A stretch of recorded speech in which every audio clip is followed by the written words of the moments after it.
Romans chapter 11, the Remnant of Israel. I ask then, did God reject his people? By no means. I am an Israelite myself, a descendant of Abraham, from the tribe of Benjamin.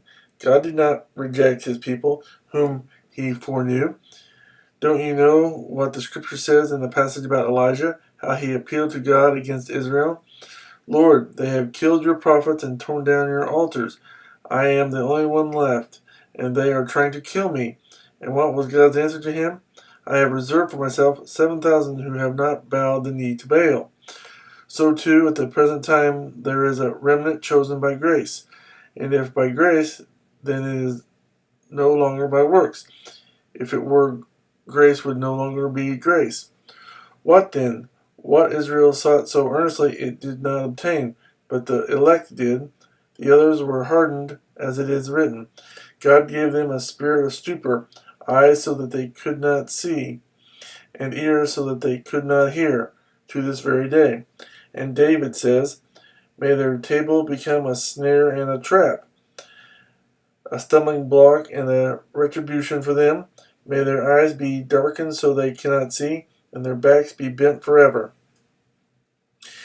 Engrafted branches. Again I ask, did they stumble so as to fall beyond recovery? Not at all. Rather, because of their transgression, salvation has come to the Gentiles to make Israel envious. But if their transgression means riches for the world, and their loss means riches for the Gentiles, how much greater riches will their fullness bring? I am talking to you, Gentiles, inasmuch as I am the apostle of the Gentiles. I make much of my ministry in the hope that I may somehow arouse my own people to envy and save some of them. For if their rejection is the reconciliation of the world, what will their acceptance be but life from the dead?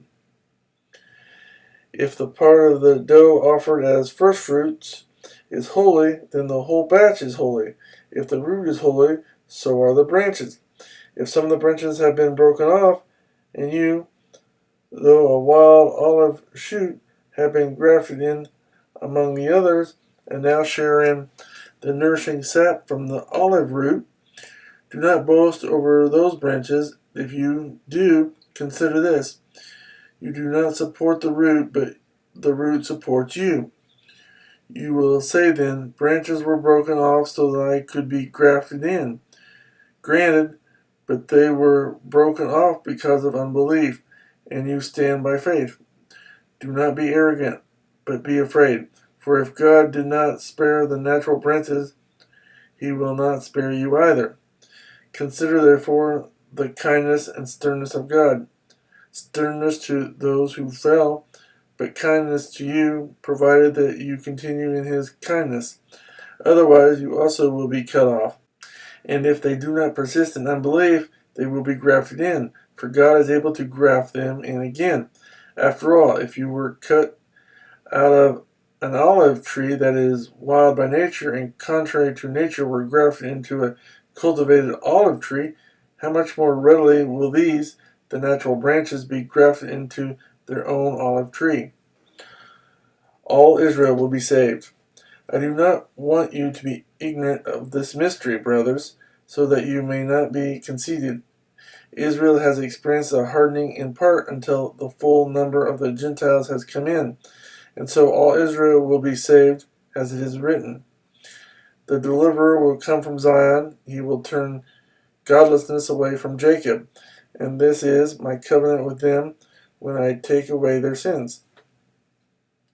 As far as the gospel is concerned, they are enemies on your account, but as far as election is concerned, they are loved on account of the patriarchs.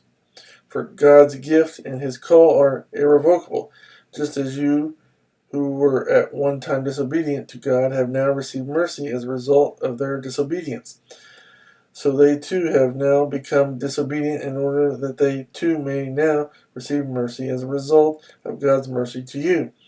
For God has bound all men over to disobedience, so that he may have mercy on them all. Doxology. Oh, the depth of the riches of the wisdom and knowledge of God! How unsearchable his judgments, and his paths beyond tracing out! Who has known the mind of the Lord, or who has been his counselor? Who has ever given to God that God should repay him? For from him and through him and to him are all things. To him be the glory forever. Amen.